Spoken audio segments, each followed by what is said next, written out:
everyone. Thanks for joining us today for Texas Insider TV. I'm Jim Cardle. We were able to sit down earlier today to talk about some Texas tax and corporate tax issues, specifically with Bill Phelps from the Altria Corporation, parent company to Philip Morris.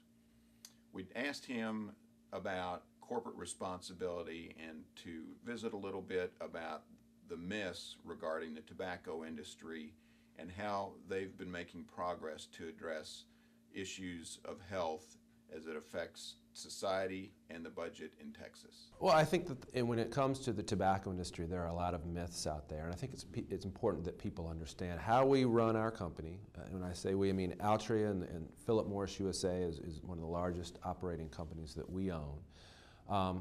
And some of the things that we do and some of the things that we've chosen not to do. When it comes to communicating about the health effects of smoking, our message is very clear. Smoking is addictive. It causes serious diseases such as emphysema, and lung disease, and heart disease. And the best way to avoid the health effects associated with smoking is to quit smoking or to not to start at all. We also have a number of programs that are designed to help reduce the number of kids who get their hands on tobacco products. We think that it's important that we play a role in that. We think that society expects it of us. And right now, smoking rates among youth are at their lowest rate in a generation. We think that's a good thing. In fact, by some measures, smoking cigarettes by high school kids is lower than marijuana use by high school kids. It just shows how low that rate has gone. We still think there's more work to be done, and we plan to devote resources to that. We do now. But I think it's important to see the progress that's been made.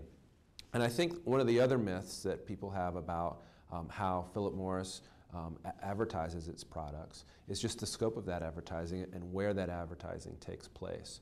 When you think about Marlboro, which is our biggest brand, it's bigger than the next biggest 17 competitive brands combined. It's one of the biggest brands in the world. But if you think about it, if you don't smoke, when was the last time you really saw a Marlboro advertisement? It's probably been a long time because Marlboro isn't advertised on television, not on radio, not on billboards. You don't see merchandise that we're producing that has the Marlboro name on it.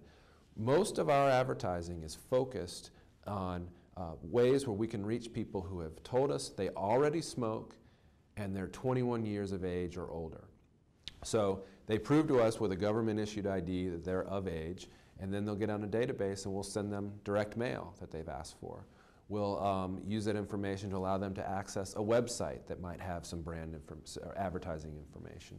That's a good way for us to, first of all, as a business, advertise directly to the people who might be interested in our product because they already smoke, but also to minimize the exposure of our advertising either to kids or to people who don't smoke at all. We think that that's an important way to run our business, and that's why our advertising is largely focused there. Now, you will see the Marlboro name when you walk into a retail store, such as a convenience store, but largely that's to communicate the fact that the product is available there and the price. We limit the size of the advertising in that store and where the advertising is placed, and we think that that's an important way for us to operate our business. Well, thanks for joining us for this first discussion with Bill Phelps from the Philip Morris Corporation, and be sure to join us in a couple days for continued comments from him as it pertains to the Texas budget and the tax equalization issue.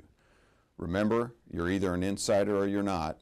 I'm Jim Cardle for Texas Insider TV. Thanks for joining us.